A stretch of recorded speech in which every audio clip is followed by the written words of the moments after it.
Okay guys, it's time to start preparing for our final project. But before we jump into Snap and just start making things, it's important to come up with a plan. Every game that's ever been created, or at least every game worth playing, has had a design document to help guide the design of the game. So we'll be opening up our design document in Schoology and making sure that we have a plan as we move forward. I'm just going to take a couple minutes to walk you through each question. So the first thing you need to answer is described as the problem. In your own words, describe the problem you're trying to solve or the task you're trying to accomplish. So down here, I want you to delete this green text and replace this with your answer. One part of this is easy because it's the same for all of us. Everybody is going to be creating a 2D platforming game in Snap. So you should say something like that in here. But what I also want you to include that's going to be a little bit different for everybody is what the theme and style of your game is going to be. Is it going to be using pixel art or hand-drawn art? Is it going to be a Mario clone or a Sonic clone? Or is it going to be something in a fantasy world or a sci-fi setting? Are we going to be using unique characters that are all your own? Are we trying to rescue a princess or just climb a mountain? So tell me a little something about your unique idea for your 2D platformer and the game that you want to make. Next, sprites. List all the sprites you'll need in your program. Give each sprite a name and a brief description of what its job will be. So down here, you'll take this green text and you'll get rid of it, and you'll start telling me things like, okay, I need a player sprite, and then explain that that player sprite will be controlled by the player using the up, down, left, and right keys, or the WASD key, and it will be able to collect items and jump on bad guys. It doesn't have to be exactly that, but you get the idea.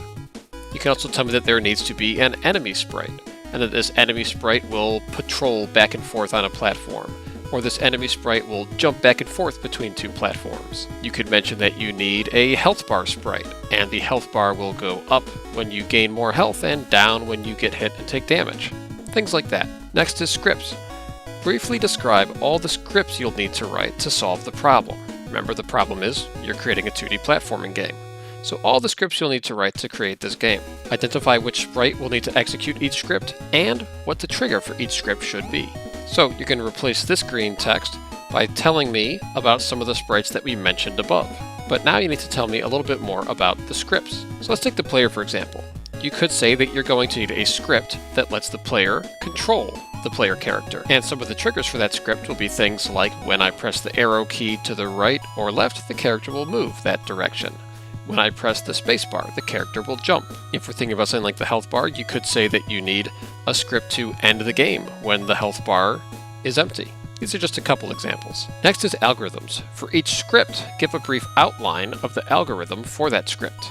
So you don't actually have to write the code yet or start drawing blocks down here or anything. Just give me a list of the steps that algorithm will take to get the job done. So this green text will be replaced by, for example, when a player is hit by an enemy, the health bar script will turn off one heart icon.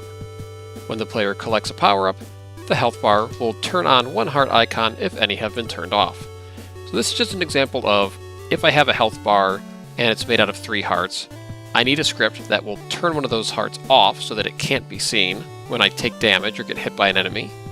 And then if I go pick up a power-up that's supposed to heal me, then I need a script that will turn that heart back on. This doesn't get real nitty-gritty and explain that I'm going to use a hide block or a show block, or I'm going to use a ghost effect or anything like that. It just says, look, this is what the script's going to need to do, and these are the steps that it's going to take to get there, in a broad sense. Finally, special blocks. This is where if you're thinking of something really specific that you need to do, like you need an enemy to be hidden until the character gets to a certain point, or you've got a special way that you want your health bar to function.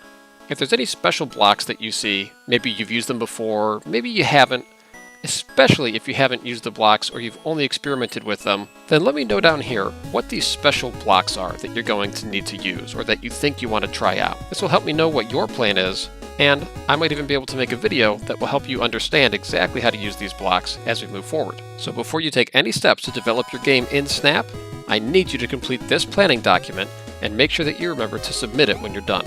Things to keep in mind while you're planning is scope. I want you to be ambitious and push yourself and try to do new things. But remember that we only have a few more weeks to work on this. So think about how much time you have and how much time you'll actually spend developing your game. Nobody should be trying to make an entire Mario game that has 50 levels in it. We just won't have time for that. I recommend focusing on making one good level first, and if you have any extra time, well then you could experiment with a second level or something like that. And in just a second, we'll take a look at our rubric as we start this planning process to make sure that we know exactly what should be in our game.